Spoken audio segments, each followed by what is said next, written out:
Greetings, class, and Professor Amy. I am Angelica Garner, and I am a senior at Columbus State University.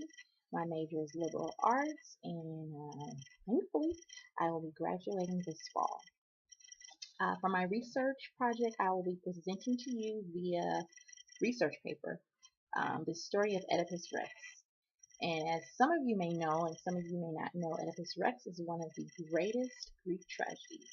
And I know we learned a little bit about Greek tragedies in chapter 2, so I thought I would give you just a little background of it. It is considered to be the first form of drama created by Thespis in 534 BCE.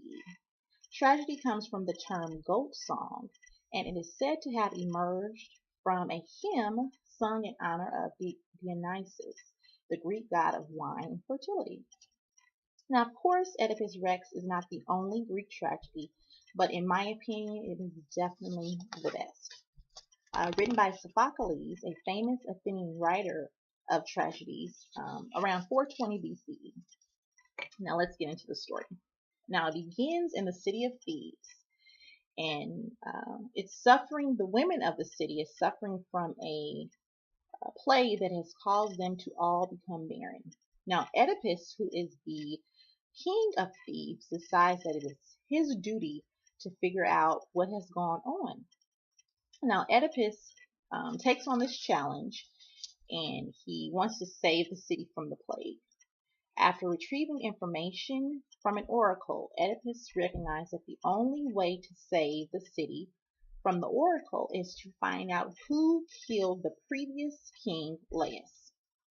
Now, what gets a little sticky is Laius is actually not only the former king of Thebes, he's also the former husband of Jocasta, who is now the wife of Oedipus.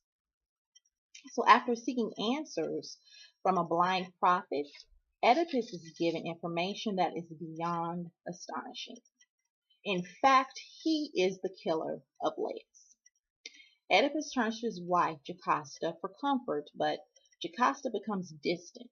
She begins to remember a moment in her marriage with Laius where an oracle informed her that her firstborn son will kill Laius and marry her. Now, in hope to unravel this misfortune, she and Laius sent their firstborn son to be killed, and she reveals this to Oedipus. But unfortunately, Oedipus realizes that he, in fact, murdered Laius.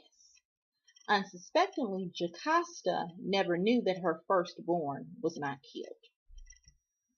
And Oedipus is, in fact, her firstborn and her husband. While Oedipus listens to Jocasta, he begins to recall a moment in his past, prior to becoming the king of Thebes, while walking down a road where three roads meet. He was almost hit by a chariot driven by a rich man of Thebes. He and the man fight, and unfortunately, the rich man is killed by the hands of Oedipus. Oedipus now realizes that the man he killed a long time ago was in fact his father, and the oracle was correct. Could you imagine anything like that? An oracle comes to you saying that one day your firstborn son will kill your husband and marry you. It's unbelievable, but that's how Greek tragedies were back then. Jocasta becomes extremely traumatized by the truth, and she hangs herself. After finding her body, Oedipus takes the gold brooches from her dress and gouges his eyes out and leaves the city of Thebes. Now, I chose Oedipus Rex. As you can see from what I spoke of, this story is full of everything that epitomizes a tragedy. It has love, loss, and power. And what intrigued me the most about Oedipus Rex, prior to me even knowing anything about Greek tragedies, was the drama of it. Oedipus Rex could actually be in theaters right now and sell millions of tickets. Throw in a Brad Pitt as Oedipus and Angelina Jolie as Jocasta, and you got yourself a hit. So those are definitely my favorite parts of it. But from the chapter, I've really enjoyed learning about what Greek tragedy came from and how it not only impacted the time then, but how it's done so much for us now. So I can appreciate how Sophocles brought this story to fruition, but now that we're in 2014, you can really see those things happening now from reality TV, from Lifetime movies, from just real life, period. Maybe your neighbor, maybe not the part of killing your husband or killing your father and marrying your mother, but the drama of it all started in ancient Greek tragedy. So I'm extremely appreciative that I had the opportunity to be in this course and learn so much about not only stories that I really enjoy, but how those stories came about. So this class has definitely done that for me, and I'm sure it's done that for you too. So I'm greatly appreciative to Professor Amy for giving us this opportunity to learn so much about such wonderful stories.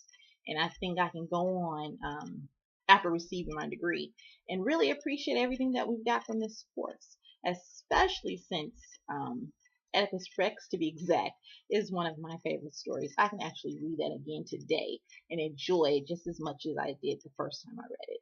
So Sophocles did an amazing job presenting this to us and presenting this to his readers and just securing his place in Greek tragedy history with Oedipus Rex. So I'm enjoying this, and I'm really hoping that after this course, we can continue to learn about the things that we did here in this course. So hope you guys enjoy, and I hope you all have a great rest of the year. And thanks again, Professor Amy. Have a great day. Bye.